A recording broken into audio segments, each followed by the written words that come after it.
National exit test, सारी information बताऊंगी. Make sure you subscribe to the channel and watch the video till the end. Next exam आपका computer based exam है जो कि आपके final year के and में होता है. 2 पेपर्स होंगे. एक पेपर आपका होगा मई में, एक पेपर आपका होगा नवंबर, जिसमें आप अगर सिलेबस का पूछो तो आपके first year and second year allied subject से क्वेश्चंस आते हैं. फर्स्ट ईयर सब्जेक्ट जैसे कि anatomy, biochemistry, physiology. Second year allied subjects जैसे कि पैथोलॉजी, माइक्रोबायोलॉजी, फार्माकोलॉजी. इनमें भी कैसे टाइप के क्वेश्चंस आएंगे? आपके क्लिनिकल एक्सपोजर बेस्ड क्वेश्चंस आएंगे. जैसे कि अगर आपकी नर्व में यहाँ पे चोट लगी है, इंजरी आ गई है, तो क्या होगा? आपकी इस इम्पल्स को अगर ऐसा रिएक्शन हुआ तो क्या होगा? तो क्लिनिकल एक्सपोजर बेस्ड आपके क्वेश्चंस आएंगे. एमसीक्यूज. पेपर्स की बात करें तो पहला पेपर आपका होगा मेडिसिन एनालाइड, दूसरा पेपर आपका होगा सर्जरी एनालाइड, तीसरा पेपर आपका होगा obstetrics and gynaecology which is your favourite one, और फोर्थ पेपर आपका होगा पेडियाट्रिक्स.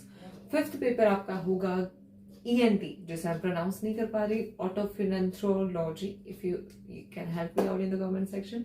और सिक्स पेपर आपका होगा ऑप्थेल्मोलॉजी. ठीक है. और इन 6 पेपर्स के अगर हम देखें तो कैसे होंगे ये पेपर, जिसमें भी अगर आप पेपर पैटर्न की बात करो तो पहले जो 3 पेपर्स होंगे आपके 3 आवर्स के होंगे जो 120 मार्क्स कैरी करेंगे, और लास्ट के जो 3 पेपर्स होंगे वो आपके 60 मार्क्स के होंगे जो 1.5 आवर्स के होंगे.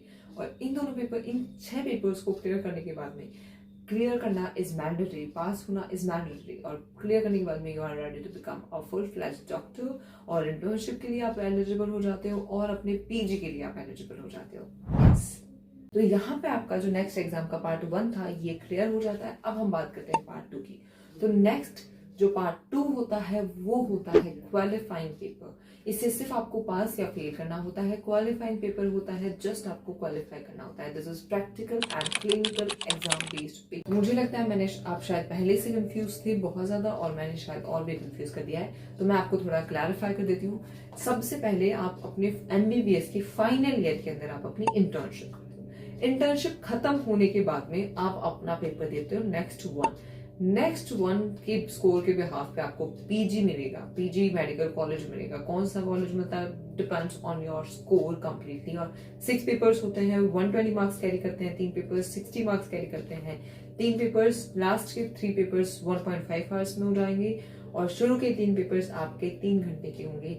ये आपका नेक्स्ट 1 एग्जाम है, और ये क्वालिफाइंग नहीं होता. इसको आपको बहुत अच्छे से पढ़ना होता है, और यही टफ होता है. इसके बाद में आपको फिर से एक इंटर्नशिप करनी होती है. इंटर्नशिप करने के बाद में आप एलिजिबल होते हो नेक्स्ट पेपर 2 देने के लिए. नेक्स्ट 2 देने के बाद में जो कि आपका क्लिनिकल प्रैक्टिकल एक्सपोजर बेस्ड होता है, जस्ट क्वालिफाइंग पेपर होता है.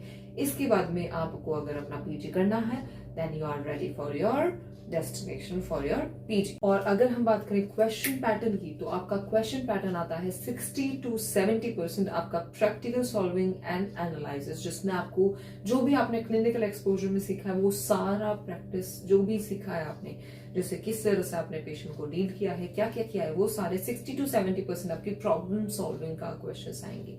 20 to 30% आप मान सकते हो आपका कॉम्प्रीहेंशन का पार्ट आएगा. एंड अगर आप रट्टाफिकेशन की बात करें कि हाँ ये चीजें हम याद कर लेंगे, ये तो सारी चीजें, ये क्वेश्चंस हमें एज इट इज याद हो जाएंगे, तो 5 to 10% आपका रिकॉल मेमोरी बेस्ड क्वेश्चन आता है, जिसमें डायरेक्ट क्वेश्चन आता है आपकी बुक्स से, जो भी आपने पढ़ा है एमबीबीएस के इन 6 सालों में, 5 सालों में, 4.5 साल का, जितने भी साल का आपका कोर्स कंप्लीट इंटर्नशिप में लाके किया है, उसके बाद में आपका ये पेपर आता है. अगर आप एमबीबीएस अब्रॉड स्टूडेंट हैं तो आपके पास में 10 इयर्स का एमबीबीएस का कोर्स ड्यूरेशन होता है, जिसमें आपका 6 इयर्स का एमबीबीएस होता है. मतलब आपके पास में 4 अटेम्प्ट्स रह जाती हैं नेक्स्ट एग्जाम क्लियर करने के लिए. इसके अलावा अगर आप एक इंडियन प्राइवेट यूनिवर्सिटी से पढ़े हुए हैं या फिर आप जीएमसी से पढ़े हुए हैं, तो आपके पास में अनलिमिटेड अटेम्प्ट्स हैं. आप अनलिमिटेड अटेम्प्ट्स दे सकते हैं अपने नेक्स्ट एग्जाम के. बट क्यों देना है? आप पहले ही 2 साल मेहनत कर लीजिए बहुत अच्छे से, ताकि आपका नेक्स्ट एग्जाम क्लियर हो जाए. और ये एग्जाम टफ है सच्ची. इसके अलावा अगर हम बात करें पीजी एडमिशंस की, तो पीजी एडमिशन जिसमें जब आपको पीजी में एडमिशन लेना होगा तो आपका लेटेस्ट स्कोर देखा जाएगा, ना कि आपका प्रीवियस स्कोर. आपको अपना जो भी लेटेस्ट स्कोर शो करेंगे उसी के हिसाब से आपका पीजी के अंदर एडमिशन होगा. सो नमस्ते, this is Komal Chaudhary from Riddhi Siddhi education. We have tried something creative and I don't know कि आपको पसंद आएगा या नहीं पसंद आएगा. This is just a creation of me to clarify you the things. मैंने सोचा थोड़ा सा एक चायोटिक वे में let me explain something. I just I just experimented this thing. If you like, then please comment down, or if you dislike, then also please comment down, but please कुछ गंदा comment मत करना.